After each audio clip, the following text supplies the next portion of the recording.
ఇవన్నీ కావాలంటే ఒక ప్రైవేటు వైద్య కళాశాల కావాలంటే అమౌంట్ కావాలి, డబ్బు కావాలి. ఇది పెట్టడం కష్టంగా ఉందని చెప్పి మన NRI medical college, Katuru medical college రెండు ఉన్నాయి. ఇది డబ్బులు ఇస్తే చదువుకునేట్టు. డబ్బులుంటే వాడు తెలివి వెలవడైనా, తెలివికి తక్కువడైనా ఎవరైనా చదువుకోవచ్చు. ఆ విధంగా ప్రవేశపెట్టారన్నమాట. అందుకని జగన్ గారు ఏం చేశారంటే బాగా తెలివిగల వాళ్ళు చదువుకోవాలని రీతిలో వాళ్ళకయ్యే ఖర్చు గవర్నమెంటే భరిస్తుందని చెప్పి 17 మెడికల్ కాలేజీలు కష్టపడి శ్రమపడి తీసుకొస్తే ఇప్పుడున్న మనం ఓడిపోవడం జరిగింది. వాళ్ళు గెలిచారు. గెలవంగానే వెంటనే 17 మెడికల్ కాలేజీలో 7 మెడికల్ కాలేజీ ఫోర్స్లో వచ్చిన 10 మెడికల్ కాలేజీలు అమ్మేయటానికి టెండర్ పిలిచారు. అసెంబ్లీలో టెండర్ పిలిచారు.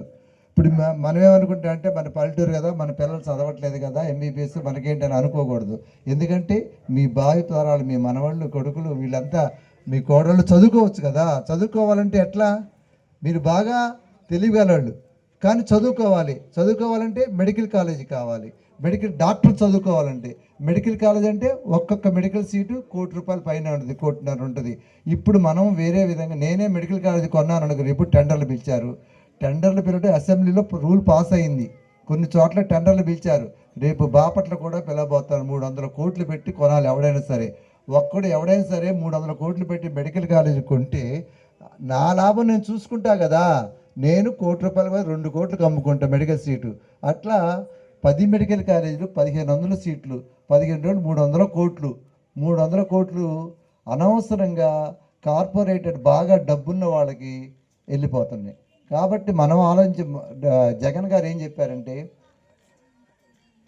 నేను పెట్టిన మెడికల్ కాలేజీలు పేదలకు ఉపయోగపడటానికి నేను కష్టపడి స్టేట్ గవర్నమెంట్, సెంట్రల్ గవర్నమెంట్ నుంచి నేను తీసుకొచ్చాను. అటువంటిది మీరు ఎందుకు అమ్ముతున్నారు? మీరు ఆరోగ్యశ్రీని ప్రైవేట్ పరం చేశారు, ఇన్సూరెన్స్కి ఇచ్చేశారు. మెడికల్ కాలేజీలు తీసుకెళ్ళి అమ్మేసుకుంటున్నారు. మీరు ఇంకేం పని చేస్తారు? మీరు చేసే పని ఏంటి? మాట్లాడితే అమరావతి కడతాము, పోలవరం కడితే మంచిదే, కట్టుకోండి.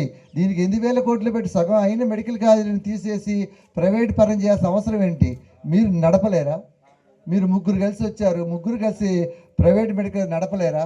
ఒక జగన్ గారే మరి ఇన్ని మెడికల్ కాలేజీలు 17 మెడికల్ కాలేజీలు తీసుకొచ్చి నడుపుతున్నప్పుడు మీరు ఈ మాత్రం సేవ చేయలేరా? పేద ప్రజలకు సహాయం చేయలేదా?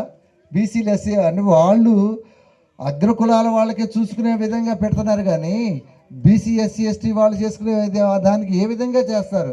డబ్బు లేని వాళ్ళు ఏ విధంగా డాక్టర్లు చదువుతారు? డాక్టర్లు చదివి పేద ప్రజలకు సహాయం చేయడానికి అక్కడ విలేజ్ క్లినిక్లు అని చెప్పి తెరిచారు. ఇక్కడికి రావాలి మీకు అంటే ప్రజల వద్దకే మరి వచ్చి చేసి